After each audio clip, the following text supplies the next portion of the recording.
నమస్తే,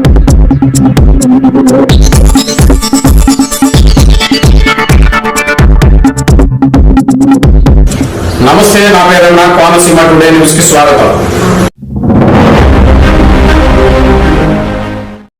ఈరోజు ఆంధ్రప్రదేశ్ రాష్ట్రంలో నిజంగా ప్రజలందరూ కూడా ఊపిరి పీల్చుకునే పరిస్థితి సమయం ఆ దేవదేవుడు ఇచ్చినందుకు కృతజ్ఞతగా ఈరోజు ఇక్కడికి వచ్చి దర్శనం చేసుకోవడం జరిగింది. ఆంధ్రప్రదేశ్ ప్రజలందరూ కూడా లాస్ట్ 5 yearsలోనే పడిన కష్టాలు మళ్ళీ తిరిగి పడకుండా కంపల్సరిగా చంద్రబాబు నాయుడు గారి ఆధ్వర్యంలో, పవన్ కళ్యాణ్ గారి నాయకత్వంలో, లోకేష్ బాబు గారి నాయకత్వంలో, ఎన్డీఏ అందరి నాయకత్వంలో కూడా ఆంధ్రప్రదేశ్ మంచిగా అభివృద్ధి పదంలో ముందుకెళ్తుంది.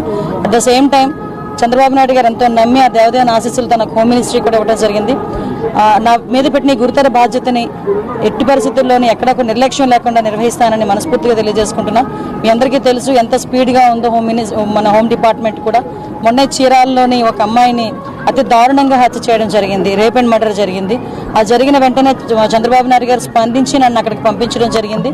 వితిన్ అవర్స్లో నేను అక్కడికి వెళ్ళి ఆ ఘటనా స్థలాన్ని అదంతా చెప్పి పోలీస్ డిపార్ట్మెంట్ వాళ్ళకి కూడా 48 గంటలు నేను వాళ్ళకి టైం ఇవ్వడం జరిగింది.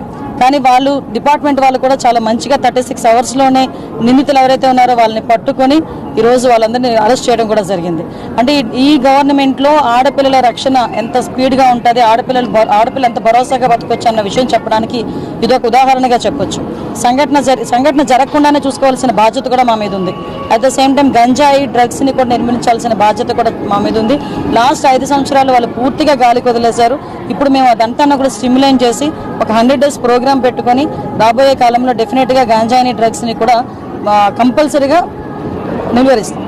మీకు అందరికీ తెలిసిందే 5 సంవత్సరాలు భక్తులు కూడా ఎంత ఇబ్బంది పడ్డారో. నేను ఇక్కడికి వచ్చిన తర్వాత భక్తులందరూ కూడా మమ్మల్ని వచ్చి అమ్మ మంచి గవర్నమెంట్ వచ్చింది, మీరైనా తిరుమలని బాగు చేయండి, ఇప్పుడు మీరు బాగు చేస్తారు నమ్మకం ఉందని చెప్తూ ఉంటే ఈ 5 సంవత్సరాలు ఎంత దారుణంగా తిరుమల తయారైందో మనందరికీ కూడా తెలుసు. ఎందుకంటే కనీసం లడ్డు నాణ్యత లేక, లడ్డు సైజ్ తగ్గించి, ఆఖరికి వసతులు సరిగా లేక చాలా ఇబ్బందులు పడ్డారు. కానీ అలాంటి ఇబ్బందులు పడే పరిస్థితి లేదు. అధికారులందరూ కూడా మారారు.